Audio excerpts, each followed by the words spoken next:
కన్న పేగు బంధాన్ని మరిచాడు ఆ కసాయి తండ్రి. మానవత్వం కూడా లేకుండా ప్రాణాలని తీశాడు. చేయి పట్టి నడిపించిన చేతులతోనే తుదముట్టించాడు ఆ కఠినాత్ముడు. యువకుడిని ప్రేమిస్తుందని కన్న కూతురునే చంపిన ఘటన ఎన్టీఆర్ జిల్లా మైలవరం నియోజకవర్గం జీకొండూరు మండలం కుంటముక్కల గ్రామంలో చోటు చేసుకుంది. ఈ కసాయి తండ్రి గతంలో గంజాయి అమ్ముతూ జైలుకు కూడా వెళ్ళొచ్చాడు.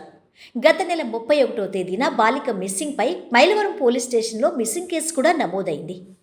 జీకొండూరు మండలం కుంటముక్కల గ్రామానికి చెందిన బాజీకి 2 భార్యలు. మొదటి భార్యకు 5 కుమార్తెలు, రెండో భార్యకు 1 కుమార్తె ఉంది. బాజీ రెండో భార్యతో గంజాయి అమ్ముతూ పోలీసులకు దొరకడంతో జైలుకు వెళ్ళొచ్చాడు. జైల్లో ఉన్న సమయంలో రెండో భార్య కుమార్తె గ్రామానికి చెందిన యువకుడితో ప్రేమాయణం నడిపింది. ఆ విషయం తెలిసి తండ్రి మందలించాడు. అయినా కుమార్తె అదే విధంగా వ్యవహరించడంతో కోపంతో కన్న పేగు బంధాన్ని కూడా మర్చిపోయి కుటుంబ సభ్యుల సమక్షంలోనే బాలికను చంపినట్టు తెలుస్తోంది. మృతదేహాన్ని ఎక్కడ పడేశాడో కూడా ఇప్పటి వరకు తెలియదు. బాలికను చంపిన తండ్రిని మైలవరం పోలీసులు ఛత్తీస్గఢ్లో అదుపులోకి తీసుకున్నట్టు తెలిసింది. పోలీసులు నిందితుడిని విచారణ చేస్తూ బాలిక శవాన్ని ఎక్కడ పడేశాడో కనుగొనే పనిలో ఉన్నారు. బాజీ కుటుంబ సభ్యులను పూర్తి స్థాయి విచారణ చేస్తే బాలికను చంపిన విషయం తెలిసే అవకాశం ఉంటుంది.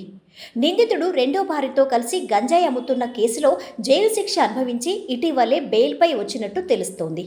కుటుంబ సభ్యులు నిందితుడు నోరు విప్పితే గానీ బాలిక మృతి కేసు కొలుక్కొచ్చే అవకాశం ఉంది.